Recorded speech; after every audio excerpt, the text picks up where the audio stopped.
आज हम बात करेंगे कांग्रेस की टिकटों को लेकर। जिस तरीके से कल जो बीती रात है उसकी 11 बजे के आसपास टिकटोक की अनाउंसमेंट होती है और सबको इंतजार था कि कांग्रेस के कौन से चेहरे होंगे। सबको पता लग गया कि 8 सीटों पर अभी जो चेहरे उतारे हैं उनको लेकर हम बात करेंगे कि आधी रात को जिन जिन के अभी टिकट किन की कट गई और किन कौन आगे निकल गया, इन सारे प्रोसेस में किसकी चली।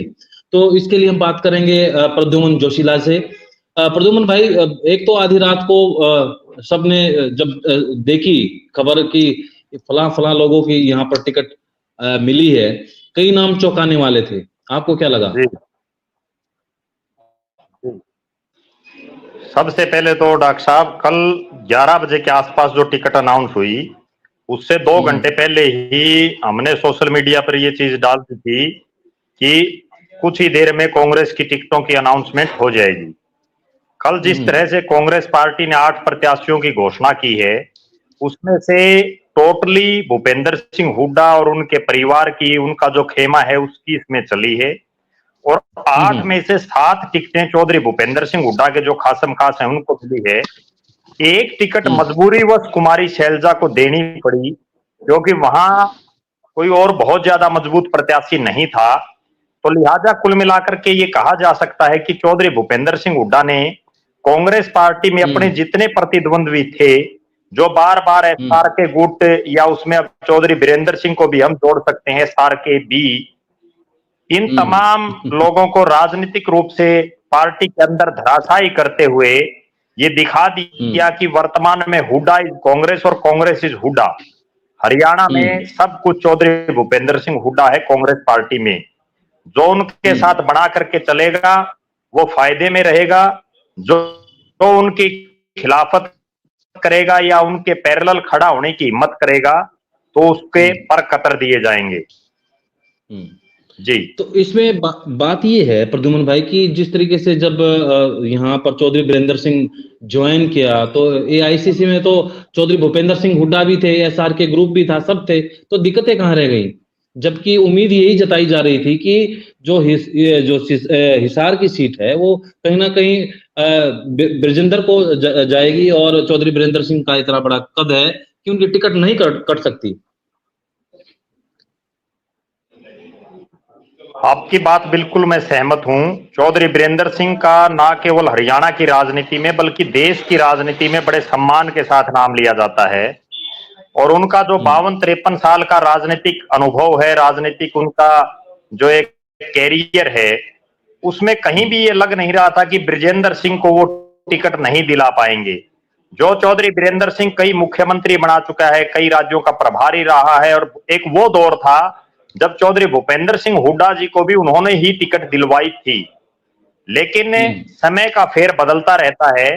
आज चूंकि चौधरी भूपेंद्र सिंह हुड्डा कांग्रेस के शीर्ष नेतृत्व को ये समझाने में कामयाब रह गए कि ब्रजेंद्र सिंह जिताऊ प्रत्याशी नहीं है, उन्होंने किस तरह से इस पूरे सिस्टम को मैनेज किया और किस तरह से कांग्रेस के शीर्ष नेतृत्व को जो है राजी किया, ये तो एक अलग बात है। लेकिन ब्रजेंद्र सिंह की टिकट कटने के बाद इतना जरूर तय हो गया है कि बड़े से बड़े धुरंधर की भी टिकट कट सकती है, कोई बहुत बड़ी बात नहीं है।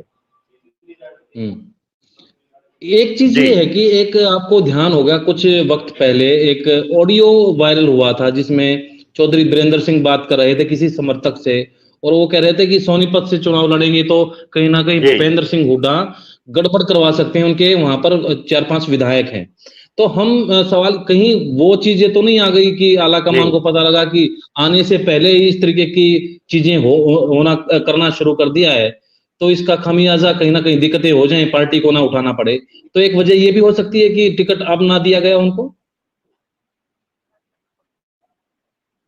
देखो, चौधरी बीरेंद्र सिंह एक बेबाक नेता हैं। जो उनके दिल में आता है वही बात वो मुंह से बोल देते हैं, और वो सोशल मीडिया का भी कोई बहुत ज्यादा ज्ञान चौधरी बीरेंद्र सिंह को नहीं है। जो वर्तमान राजनीति है उसमें भी वो ढल नहीं पाए हैं। हालांकि जो पुराने समय की राजनीति थी उसके हिसाब से वो चलते हैं।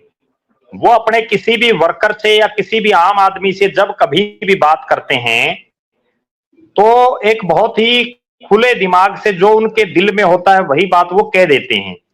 ये ऑडियो आने के बाद खुद ब्रिजेंद्र सिंह डूमरखा से मेरी बात हुई थी, उनका फोन आया था और उन्होंने भी ये बात कही कि मेरे पिताजी का जो आज तक का उनका व्यवहार है राजनीतिक रूप से, वो आज बदल नहीं सकता, क्योंकि जो आदमी 50 साल से जिस हिसाब से चल रहा है, नेचुरल बात है कि समय के साथ वो नहीं ढल पाता। और यही कारण है कि ब्रिजेंद्र सिंह ने अपने मन की बात अपने किसी कार्यकर्ता को कह दी, और मैं तो ये उस कार्यकर्ता की एक तरह से मूर्खता ही मानता हूं कि उसने इतने बड़े नेता से अपनी बातचीत को वायरल करवाया जिस तरह से, ये भी कहीं ना कहीं राजनीतिक रूप से गलत है। बाकी आपने जैसा कहा, हो सकता है कांग्रेस आला कमान के दिमाग में ये चीज गई हो कि चौधरी बीरेंद्र सिंह जो कांग्रेस को एकजुट करने के लिए कांग्रेस में आए थे, जो बड़े बड़े इस चीज के दावे कर रहे थे कि वो कांग्रेस को एकजुट कर रहे हैं, और उन्होंने किया भी कुछ हद तक। जिस दिन उनकी ज्वाइनिंग थी उस दिन तमाम जो कांग्रेस के बड़े नेता थे हरियाणा प्रदेश के, चाहे वो चौधरी भूपेंद्र सिंह हुड्डा हो, उदय भान जी हो, कुमारी शैलजा हो, रणदीप सिंह सुरजेवाला हो, किरण चौधरी हो, कैप्टन अजय सिंह यादव हो, तमाम नेता थे। और एक खास बात और मैं बताऊं उस दिन की, चौधरी बीरेंद्र सिंह ने अपने मुखारविंद से तमाम नेताओं के कसीदे पढ़े, तमाम नेताओं की बड़ी बड़ाई की, उसके बावजूद उनको टिकट ना मिलना अपने आप में एक बहुत बड़ा प्रश्न खड़ा करता है। जी, एक और जी जो बड़े लीडर हैं रही हैं एसआर के ग्रुप की, वहां पर जी भिवानी महेंद्रगढ़ हम चलते हैं तो वहां भी इसी तरीके से शुरू थी कि टिकट मानकर चली जा रही थी, लेकिन यहाँ पर रावदान सिंह को दे दी गई। तो ये इसके पीछे की क्या कहानी है? देखो, इसके पीछे की दो कहानियां हैं। एक कहानी तो सबसे बड़ी कहानी तो ये है कि श्रुति चौधरी लगातार 2 चुनाव हार चुकी हैं और बुरी तरह से हम्म, हार चुकी हैं। अब भी ये हालात थी कि अगर श्रुति चौधरी को टिकट मिलती तो वो ये चुनाव हारती, लेकिन यहां से ऐसा लग रहा था कि उनके मुकाबले उनकी माताजी किरण चौधरी को अगर पार्टी टिकट देती तो वो दान सिंह से मजबूत रहते। लेकिन यहां भी हम्म, चौधरी भूपेंद्र सिंह हुड्डा ने अपनी चलाई और उन्होंने अपने खासम खास राव दान सिंह, जिनका महेंद्रगढ़ के अलावा कोई बहुत बड़ा लंबा चौड़ा जो है उनका पूरी लोकसभा में इतना वर्चस्व नहीं है, उसके बावजूद वो राव दान सिंह को टिकट दिलाने में कामयाब रहे। यहां सबसे बड़ी बात यह रही कि चौधरी बंसीलाल जैसे परिवार की पुत्र वधू, जिसने जब चौधरी बंसीलाल और उनके पति सुरेंद्र सिंह ने कांग्रेस छोड़ दी थी, उसके बावजूद किरण चौधरी कांग्रेस पार्टी में रही, दिल्ली से विधायक बनी, विधानसभा की वो डिप्टी स्पीकर रही। लेकिन जब से अजय माकन का जो राज्यसभा का चुनाव था और जिसमें बराबर होने के बाद जो वो अजय माकन चुनाव हार गए थे, उसके बाद से ऐसा लग रहा था कि अजय माकन कांग्रेस के शीर्ष नेतृत्व के बड़े नजदीक हैं, कहीं ना कहीं वो किरण चौधरी के साथ कोई बड़ा खेला कर सकते हैं, और ऐसा हो भी गया। अब देखना यह है कि किरण चौधरी चुनाव में राव दान सिंह के साथ क्या करती है, उनकी मदद करती है, घर बैठती है, या चौधरी धर्मवीर सिंह की वो अंदर खाने उनके समर्थक मदद करते हैं, ये बड़ा सवाल अब इस पर और ज्यादा खड़ा हो गया है। हालांकि मीटिंग का तो दौर शुरू हो गया कि अपने समर्थकों के पास वो जाएंगे, मीटिंग लेंगे, चाहे किरण की बात करें चाहे बीरेंद्र सिंह की। तो कुछ निकलने वाला है या फिर बिल्कुल। उनको जी देखो, चौधरी बीरेंद्र सिंह ने 28 तारीख को अपने कार्यकर्ताओं की मीटिंग बुलाई है, अपने जितने साथी हैं, और उसके में सभी के पास मैसेज भी उन्होंने भेज दिया है। चौधरी बीरेंद्र सिंह, ब्रिजेंद्र सिंह और प्रेमलता जी उस मीटिंग में शामिल होंगे। आगामी चुनाव में क्या फैसला लिया जाए उसके ऊपर वो मंथन करेंगे। हालांकि किरण चौधरी जी की तरफ से अभी तक आधिकारिक रूप से किसी मीटिंग की सूचना नहीं आ रही, लेकिन जो सोशल मीडिया पर जो चल रहा है कि उन्होंने भी कल 11 बजे अपने कार्यकर्ताओं की मीटिंग बुलाई है। मीटिंगें तो अब जी करना इनकी मजबूरी भी है, क्योंकि एक कड़वी बात मैं बता दूं डॉक्टर साहब, वो कड़वी बात हम्म ये है कि जिस तरह से इन दोनों बड़े परिवारों की किस्तें लोकसभा में कटी हैं, कहीं इनके साथ हम्म विधानसभा में भी ऐसा खेला ना हो जाए। पहली बात तो टिकट ही हम्म कट जाए, दूसरी बात अगर टिकट मिल भी गई तो इनको चुनाव में इस तरह से फंसा दिया जाए कि ये चुनाव हार जाएं।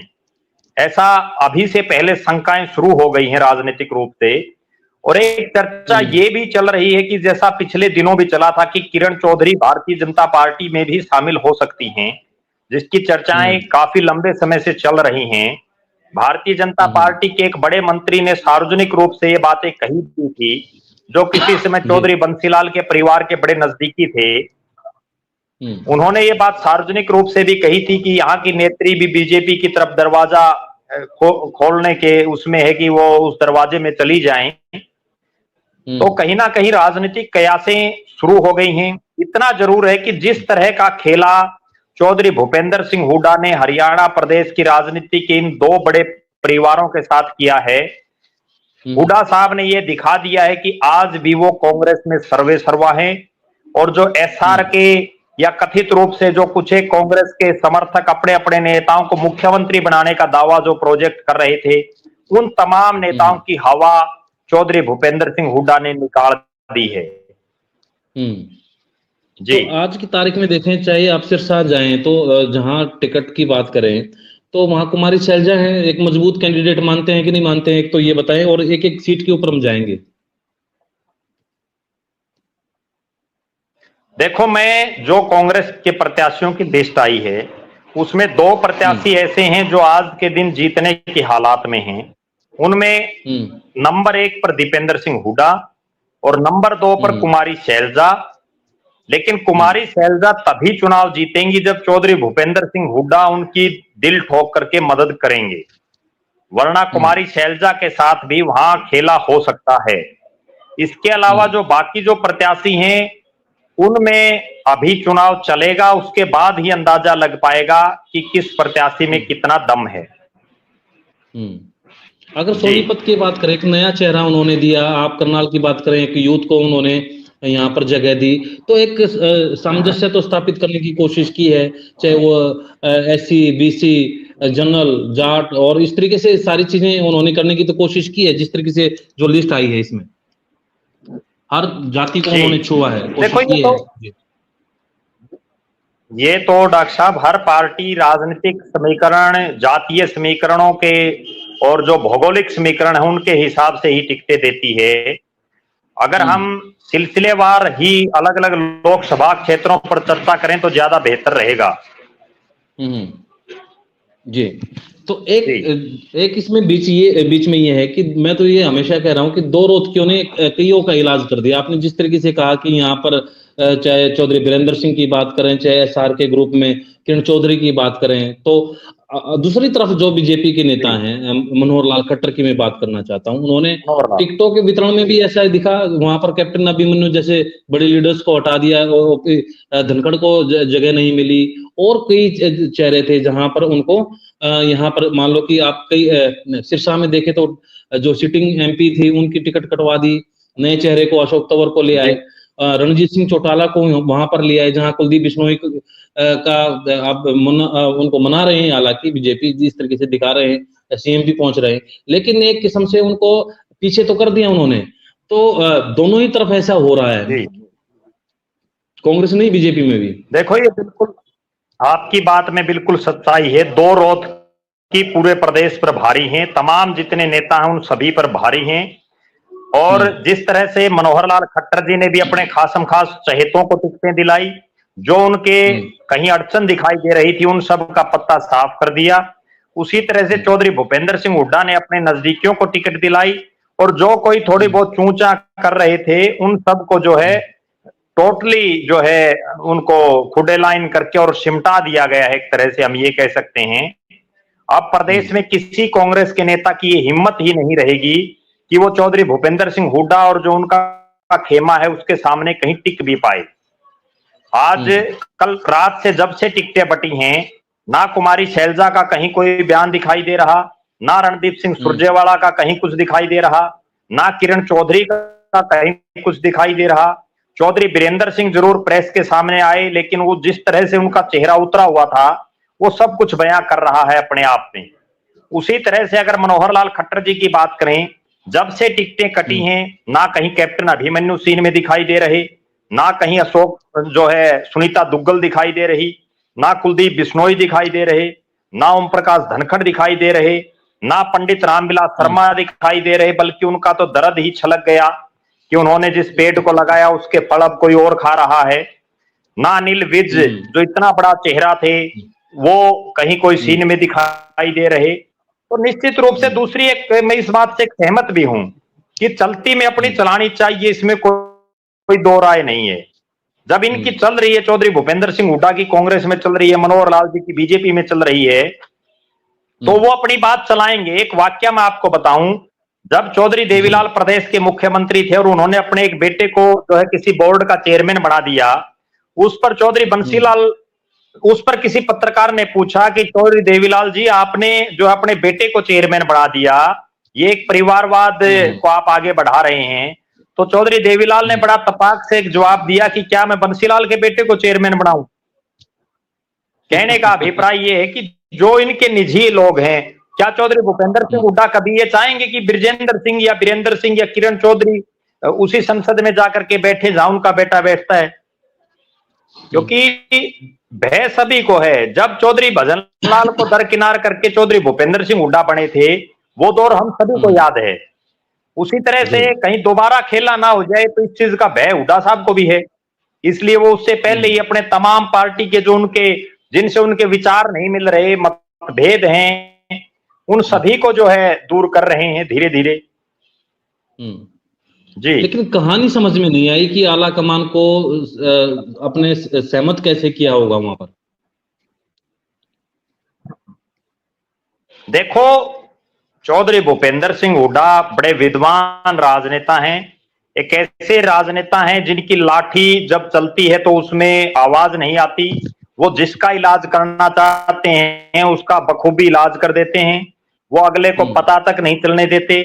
भूतकाल में भी हमने देखा है, चाहे वो राव इंद्रजीत हो या उस समय चौधरी वीरेंद्र सिंह हो या और जो उस दौर के बड़े बड़े कई बड़े बड़े नेता थे, उन सभी का जो है धीरे धीरे करके सबको जो है इलाज चौधरी भूपेंद्र सिंह हुड्डा ने कर दिया। राजनीति में जो जिन चौधरी भजनलाल को पीएचडी कहा जाता था राजनीति का, मैं तो ये मानता हूं कि असली मायने में चौधरी भूपेंद्र सिंह हुड्डा डबल पीएचडी हैं। वो जिसका इलाज करना चाहते हैं उसका इलाज कर देते हैं। अब उन्होंने कैसे मैनेज किया वो मैं आपको तर्कों के हिसाब से बताता हूं। इशार के लिहाज से उन्होंने स्पष्ट आला कमान को यह कहा होगा कि ब्रिजेंद्र सिंह की खिलाफत है, ये 5 साल लोकसभा में लोगों के सुख दुख में नहीं गया, ये इन्होंने पूरे हलके के गांव में धन्यवादी दौरा तक नहीं किया। इनका इतना विरोध है क्योंकि किसान आंदोलन हिसार में बड़ा चरम सीमा पर था, तो इनका इतना विरोध है कि वहां कांग्रेस पार्टी जीत नहीं पाएगी। इनके मुकाबले जो जयप्रकाश, हालांकि वो हल्के से बाहर के हैं, उनकी भी छवि जब वो ग्रीन ब्रिगेड उन्होंने बनाई थी 1989 में, दर्शकों को मैं बताना चाहूंगा उस दौर में जो उनकी छवि बनी थी ग्रीन ब्रिगेड के समय, वो आज भी जो शहरी मतदाता या जो गैर जाट मतदाता है उनके दिलो दिमाग में आज भी है। हालांकि जयप्रकाश जी को भी मैं कोई जिताऊ प्रत्याशी हिसार से नहीं मान रहा, लेकिन वो टिकट दिलाने में कामयाब चौधरी भूपेंद्र सिंह हुड्डा हो गए, जो बहुत बड़ी बात है। उसके बाद अगर बात करें भिवानी में उन्होंने पार्टी आलाकमान को इस बात पर मोबिलाइज किया होगा कि श्रुति चौधरी लगातार 2 चुनाव हार चुकी है। पिछला चुनाव लगभग 4 लाख से ज्यादा वोटों से वो हारी थी, और अब भी यह हालात है कि श्रुति चौधरी चुनाव नहीं जीत सकती। वो सिर्फ चुनाव लड़ने के लिए लोकसभा में आती है, उसके बाद 5 साल दिल्ली रहती हैं, बहुत कम इक्का दुक्का दिन वो जो है अपनी लोकसभा में आती हैं। उसके मुकाबले राव दान सिंह अपना लगभग ज्यादा से ज्यादा समय महेंद्रगढ़ हल्के में और उसके आसपास के इलाके में लगाते हैं, तो लिहाजा आप राव दान सिंह को यहां से टिकट दें। इसके अलावा अगर हम बात करें दिवांशु बुद्धि राजा की, तो उसको भी उन्होंने सिर्फ इसीलिए मोबिलाइज किया है कि वहां एक पंजाबी चेहरा मनोहर लाल खट्टर हैं, उनको मुख्यमंत्री से हटा दिया गया। उसके बाद हो सकता है पंजाबियों में नाराजगी हो और उनके मुकाबले एक युवा चेहरे को हम टिकट दे करके देख लेते हैं। कई बार ऐसा हुआ है। चौधरी बंसीलाल को किसने हराया? चंद्रावती ने, जो उनके मुकाबले बहुत नौजवान और उनके मुकाबले राजनीति में कम अनुभवी थी। चौधरी बंसीलाल को किसने हराया? चौधरी धर्मवीर सिंह ने। चौधरी देवीलाल को किसने हराया? प्रोफेसर छत्रपाल सिंह ने। जितने बड़े चेहरे हैं, राहुल गांधी को किसने हराया? स्मृति ईरानी ने अमेठी में जाकर के। अभी प्रकाश सिंह बादल को राजनीति में जो बिल्कुल नौसिखिया एक चेहरा थे उसने हरा दिया, जो है चन्नी थे पंजाब में उनको हरा दिया। जितने बड़े चेहरे हैं अनुज जी, उनको बिल्कुल जो युवा हैं या जो फ्रेश कैंडिडेट हैं वो बहुत आसानी से हरा देते हैं कई बार। लेकिन कई बार वो उल्टा भी पड़ जाता है, और वो उल्टा ऐसा पड़ जाता है कि उनकी जमानतें तक भी नहीं बचती। कई बार ये भी हो जाता है। अब दिव्यांशु बुद्धि राजा के मामले में भी दोनों चीजें हो सकती हैं। हो सकता है उनकी जमानत ही जब्त हो जाए, और हो सकता है वो उल्टा कर दें।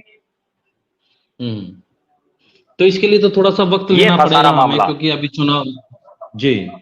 तो कुल मिलाकर दो रोहतकियों ने अब अपने अपने स्तर पर नेताओं का इलाज पक्की तरीके से किया है, और इसके अभी क्या नतीजे होंगे, वो नेता जिनका इलाज किया है वो किस तरीके से रिएक्ट करेंगे, उसके लिए थोड़ा सा वक्त उनको भी मिलना चाहिए, और किस तरह की एक्टिविटी वो करते हैं और किस तरह की गतिविधि वो करेंगे। क्योंकि अभी चुनाव में शायद 24 दिन बाकी रह गए हैं, 24 दिन के बाद चुनाव हो चुका होगा, और लोकसभा की तैयारी जिस तरीके से कल टिकट के बाद अब पहलवान लगभग आ गए हैं मेन पार्टीज के। एक फरीदाबाद की मैं बात करता हूँ, गुड़गांव की सीट रह गई, गुड़गांव पे अभी जो है, तो वो उसकी कहानी क्या है, आपको पता है कि क्यों वहां पर छोड़ दिया गया उस सीट को? अभी देखो, गुड़गांव में इतना तो कन्फर्म है कि अब वहां से यादव चेहरा चुनावी मैदान में नहीं आएगा। कैप्टन अजय सिंह यादव को पार्टी का आलाकमान वहां से टिकट देना चाह रहा था, लेकिन उनका भी पक्का इलाज चौधरी भूपेंद्र सिंह हुड्डा ने कर दिया है। उनके मुकाबले राव दान सिंह एक अहीर चेहरा भिवानी महेंद्रगढ़ से उतार दिया। अब वहां ये प्रबल संभावनाएं हैं कि अगर राज बब्बर जो फिल्म अभिनेता हैं वो अगर हाँ भी भर देते हैं तो उनको चुनावी मैदान में उतारा जा सकता है। अगर राज बब्बर वहां से हामी नहीं भरते हैं तो किसी नए चेहरे पर वहां जो अप्रत्याशित चेहरा हो सकता है उस पर जो है पार्टी दांव लगा सकती है। एक बिजनेसमैन है, उनका नाम चर्चा में है अभी, उनके ऊपर भी चर्चा हो सकती है, और पंजाबी हैं बाई कास्ट हो, तो उनके ऊपर भी दांव खेला जा सकता है। बिल्कुल आप सही कह रहे हैं उसके जी, उनका कई दिनों से नाम चल रहा है जी। बिल्कुल जी, तो अभी उसके लिए भी इंतजार रहेगा। बिल्कुल बिल्कुल। प्रद्युमन भाई आपका धन्यवाद, आपने तफसील से बताया कि क्या पीछे की कहानी है। लेकिन नेताओं की नाराजगी, चुनाव के वोटर के जो उनके वोटर हैं, जो समर्थक हैं, वो अपनी पार्टी के खिलाफ जाएंगे नहीं जाएंगे, इसके लिए तो हमें चुनाव का वोटिंग का और उसके बाद उसके नतीजों का इंतजार करना पड़ेगा कि इसके क्या परिणाम या दुष्परिणाम निकले। धन्यवाद जी, धन्यवाद।